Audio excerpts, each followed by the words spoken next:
रात के 12:30 बज रहे थे। कोल्हापुर में धाराशिव जाने वाली सीनियर कॉलेज के छात्रों की बस जंगल के रास्ते से गुजर रही थी। ट्रिप खत्म करके वे वापस धाराशिव आ रहे थे। दिन भर मौज मस्ती करने की वजह से सभी छात्र थक कर सो गए थे। दरवाजे की सीट के पास विकास सर और सुशील सर खर्राटे ले रहे थे। बस ड्राइवर विजय मामा भी नींद में बस चला रहे थे। उनके बगल वाली सीट पर प्यून पांडु मामा बैठे हुए थे कि तभी बस के सामने जंगली सुअरों का झुंड आया। विजय मामा ने बस जंगल में रोक दी। कुछ देर में जब रास्ता खाली हुआ तो बस फिर से चलने लगी। कुछ ही देर में विकास सर के पीछे ही दूसरी सीट पर बैठा श्याम नींद से जाग गया। श्याम की उम्र 21 साल थी। पढ़ाई में बहुत तेज था, लेकिन हमेशा अकेला रहने वाला। ना किसी से बनती थी, ना ही उसका कोई दोस्त था। वह दूसरी सीट पर अकेला बैठा हुआ था। सर, टॉयलेट जाना है। सर ने आधी आंखें खोलकर खिड़की से बाहर देखा। बस अभी भी जंगल में ही थी। थोड़ी देर बैठ जाओ, जब जंगल खत्म होगा तब मुझे उठा दो, मैं बस रोक दूंगा। वे बोले और फिर आंखें बंद कर सो गए। श्याम बस की खिड़की से बाहर देखने लगा और जंगल खत्म होने का इंतजार करने लगा।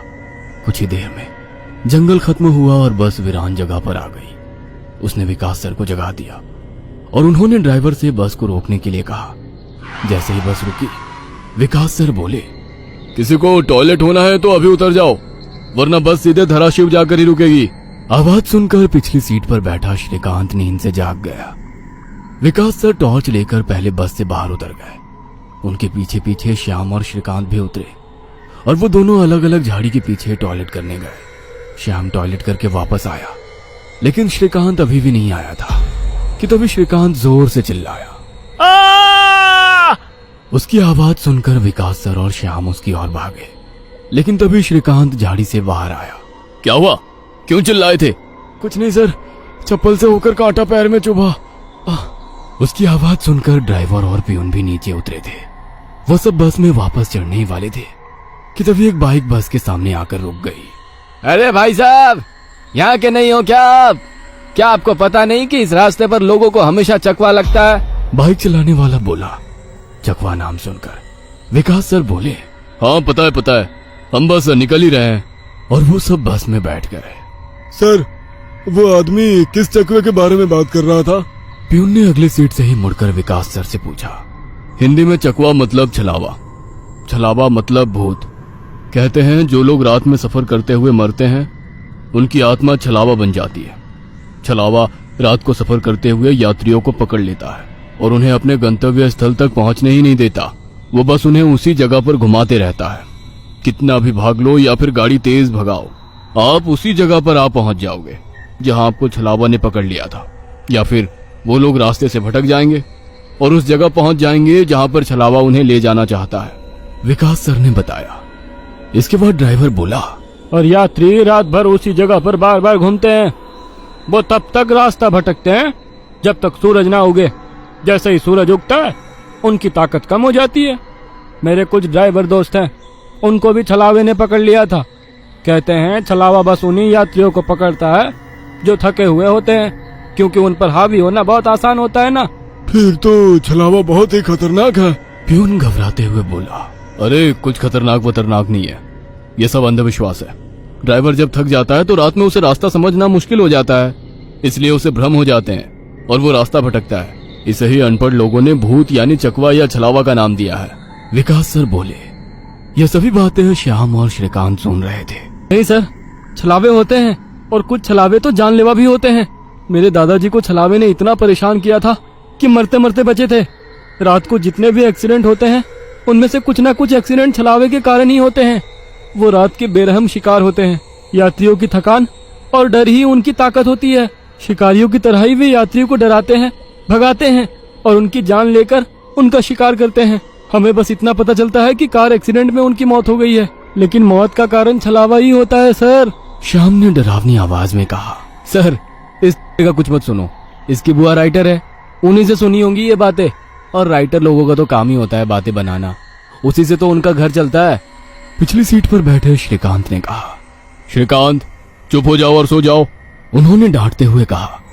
और उसके बाद सभी लोगों ने आंखें बंद कर ली और सो गए। कुछ समय बीता।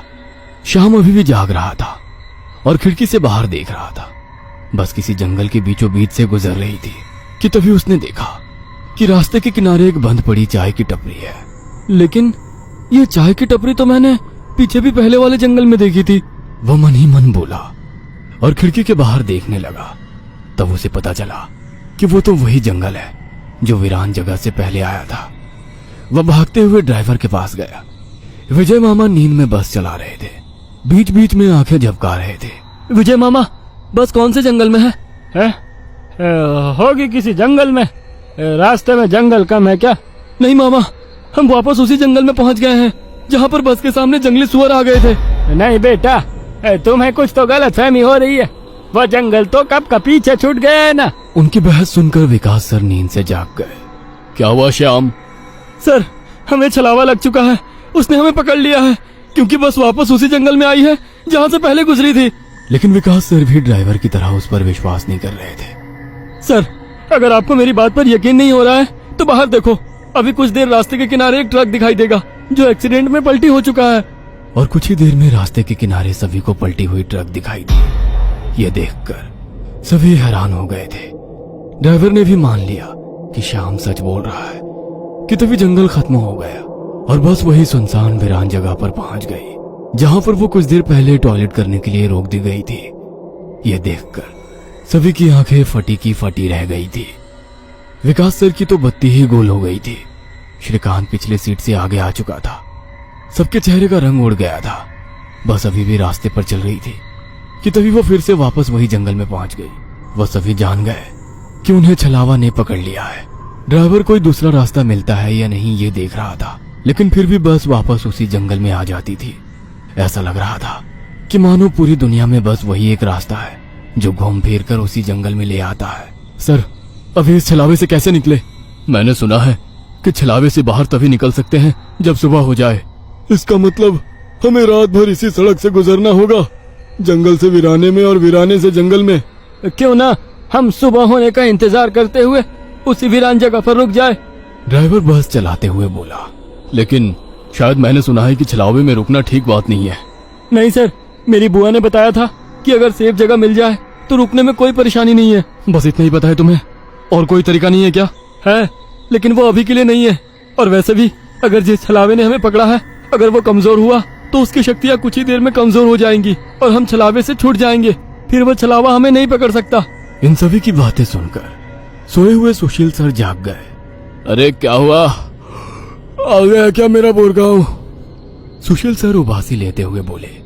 तभी सभी ने उन्हें घटी हुई घटना बता दी।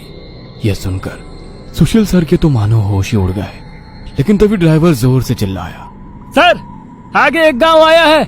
यह सुनकर सभी लोग ड्राइवर की तरफ भागे। तब उन्हें रास्ते के किनारे एक बोर्ड दिखाई दिया जिस पर लिखा था, बोरगांव में आपका स्वागत है।